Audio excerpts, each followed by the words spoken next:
දවසක් යනකොට මම ඔයාලට පොඩි වීඩියෝ එකක් ගන්න ගත්තේ. ඔයාලට පේන ඇති මෙතන මේ හයි කරලා තියෙන යුනිට් එක මේක ඇවිල්ලා power mirror fold unfold unit එකක්.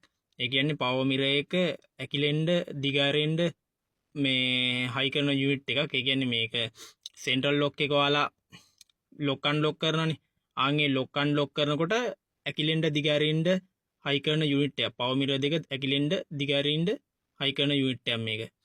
ඉතින් මට මෙතනදී කියන්න ඕන උනේ ඔයාලට පේන ඇති මම මේ power mirror unit එක හයි කරලා තියෙන විදිය. ඔයාලට මෙන්න මේ විදිය ලස්සනට පිළිවෙලකට shocket දාලා මේ විදියට පිටිපස්සට මේ ගම් දාලා මේ වගේ වයර් harness එක මේ විදියට පිළිවෙලකට හදාගන්න පුළුවන්. මේ වගේ unit එකක් හයි කරනකොට නිකම්ම වයර් අමුල්ලා හදාගන්න එපා. මොකද එහෙම වෙච්චාම short වෙන්න බලනවා, එක එක ප්‍රශ්න වෙන්න බලනවා. ඉතින් ඔයාලා අලුත් වාහනයකට හොඳ වාහනයකට නෙමෙයි පරණ වාහනයකට හයි කරත් මොකේකට හයි කරත් මේ වගේ පිළිවෙලකට shocket දාලා හයි කරගත්තාම ඔයාලට මෙන්න මේ මෙතන මේ ඔයාලට පේන ඇති මෙතනත් පොඩි shocket එකක් එනවා මේ යුනිට් එකට වදින.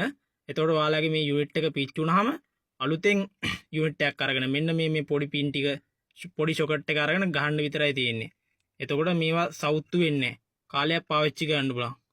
ඉතින් මේ විදිහට ලස්සනට පිළිවෙලකට ඔයාලා මේ වගේ power mirror unit lock unlock කරද්දී කන්නාඩි දෙක ඇකිලෙන දිග ඇරින power mirror unit හයි කරන්න මේ වගේ පිළිවෙලකට හයි කරගන්න. මම හිතනවා ඔයාලට මේ වීඩියෝ එක වැදගත් වෙයි කියලා. ඉතින් මේ වගේ වීඩියෝ එකක් අපි ආයෙත් හම්බෙමු.